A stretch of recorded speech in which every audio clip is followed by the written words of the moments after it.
Olá, seja muito bem-vindo. Hoje a gente vai mergulhar num tema que é, olha, a base de tudo na contabilidade: os atos e fatos contábeis. Pode parecer técnico, mas pense nisso como aprender a ler o diário secreto de uma empresa, sabe?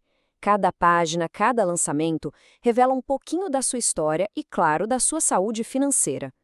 Então, fica a pergunta, né? Como é que uma empresa olha para o que ela faz no dia a dia e transforma tudo isso em números que fazem sentido?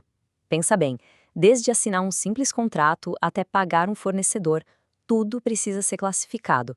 E é exatamente essa classificação, esse código, que a gente vai decifrar hoje. E para a gente não se perder, nosso roteiro vai ser bem direto. Primeiro, vamos entender o que é essa tal linguagem dos negócios. Depois, a gente entra na diferença crucial entre atos e fatos. Daí, a gente vai dissecar os três tipos de fatos: os permutativos, os modificativos e os mistos. E, para fechar com chave de ouro, vamos ver como tudo isso se conecta com o resultado da empresa. Vamos nessa? Bom, vamos começar pelo começo, claro. A contabilidade, no fundo, é a linguagem dos negócios. E como qualquer língua, ela tem suas regras, sua gramática, sabe? São essas regras que permitem que a gente leia e entenda a história que os números estão contando. E hoje a gente vai aprender o beabá dessa gramática. E o ponto de partida, a base de tudo mesmo, é saber diferenciar uma coisa da outra. O que é um ato administrativo e o que é um fato contábil. Pode até parecer um detalhe, mas acredite, entender essa diferença é o que destrava todo o resto. A diferença é bem simples, na verdade. A pergunta de US$ 1 milhão é: isso mudou o patrimônio da empresa? Se a resposta for não, a gente está falando de um ato administrativo. Agora, se a resposta for sim, aí sim temos um fato contábil. É qualquer coisa que mexe, que provoca alguma alteração no patrimônio. Olha só como com exemplos fica fácil. De um lado, os atos administrativos.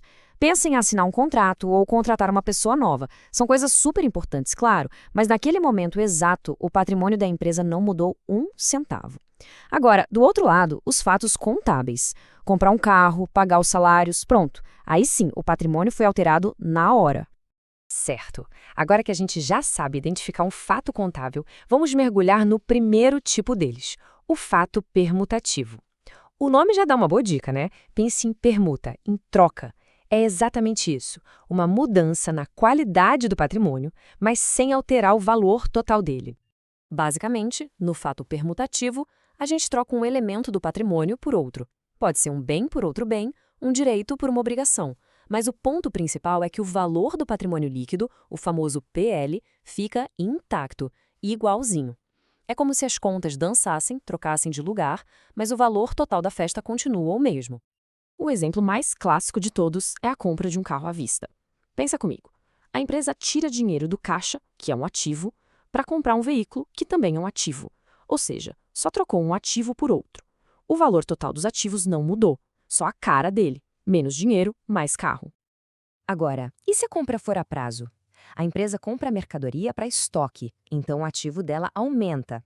Só que ela não pagou, então ela também ganha uma dívida com o fornecedor, o que aumenta o passivo. Viu só? O ativo e o passivo aumentaram juntos, na mesma proporção. O patrimônio líquido continua lá, quietinho. E aqui a gente tem um movimento contrário. O que acontece quando a empresa paga uma dívida? Bom, sai dinheiro do caixa, então o ativo diminui. Ao mesmo tempo, aquela dívida some, então o passivo também diminui. De novo, os dois lados da balança se movem juntos e o valor líquido da empresa não é afetado. Ok, se os fatos permutativos eram só uma dança de cadeiras, agora a coisa muda de figura. Vamos entrar nos fatos modificativos. E aqui a gente está falando de eventos que realmente alteram o valor da empresa, para cima ou para baixo. É aqui que o patrimônio líquido entra em cena de verdade. Como o próprio nome já diz, ele modifica. O foco total é no patrimônio líquido. O fato modificativo vai ou aumentar o PL, o que a gente chama de aumentativo, ou diminuir o PL, que é o diminutivo. São esses fatos que, no final do dia, vão dizer se a empresa teve lucro ou prejuízo. Vamos pegar um exemplo bem prático de um fato diminutivo: pagar salários. Sai dinheiro do caixa, então o ativo diminui. E o mais importante, essa despesa com salário vai lá e morde um pedaço do patrimônio líquido. A empresa, de fato, ficou um pouco mais pobre depois dessa operação. E o contrário, o fato aumentativo. Imagina que a empresa recebe o dinheiro de um aluguel. entra grana no caixa, o que aumenta o ativo. E essa receita vai direto engordar o patrimônio líquido. Simples assim. A empresa ficou mais rica. Beleza, já vimos a troca e já vimos a mudança. Agora, e se a gente juntar os dois numa coisa só? Aí nascem os fatos mistos, ou como o nome já entrega, os híbridos. Eles são uma mistura, parte troca, parte mudança, tudo acontecendo ao mesmo tempo. A palavra-chave aqui é simultaneamente. Não são duas operações separadas, não. É um único evento que tem um efeito duplo. Ele faz uma permuta entre contas e, ao mesmo tempo, altera o valor do patrimônio líquido. Vamos pensar no pagamento de uma conta com juros. O valor principal da conta que se paga é uma permuta. Sai dinheiro do caixa, que é um ativo, e a dívida some, que é um passivo. Mas e os juros? Ah, os juros são uma despesa, e essa despesa diminui o patrimônio líquido. Viu? Uma troca e uma redução de valor, tudo numa tacada só. E, claro, existe o lado bom da história, o misto aumentativo. Imagina pagar uma conta com desconto. O pagamento da dívida é a parte permutativa. Mas o desconto que a empresa ganhou, isso é uma receita, um ganho. E essa receita aumenta o patrimônio líquido. É uma troca com um bônus, digamos assim. Ok, chegamos num ponto que costuma dar um nó na cabeça de muita gente. A gente falou que despesas e receitas alteram o PL. Mas, peraí, essas contas não ficam lá dentro do grupo do patrimônio líquido? Então, como é que essa mágica acontece? A ligação não é direta e o caminho é bem legal de entender. Pois é, a pergunta é exatamente essa. Se despesas e receitas são contas de resultado, como é que elas acabam impactando o patrimônio líquido? Parece um quebra-cabeça, mas a resposta mostra direitinho como a operação do dia a dia se conecta com a riqueza da empresa.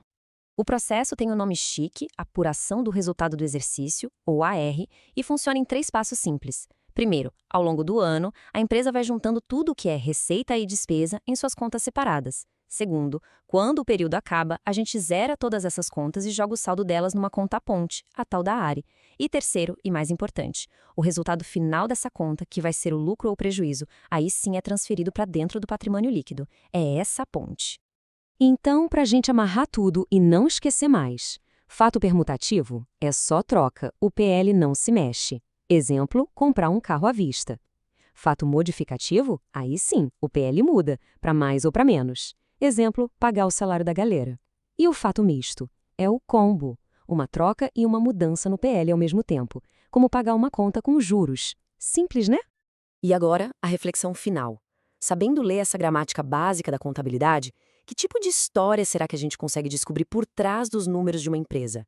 A contabilidade deixa de ser só débito e crédito e vira de fato a narrativa de um negócio. E agora, a gente sabe como começar a ler.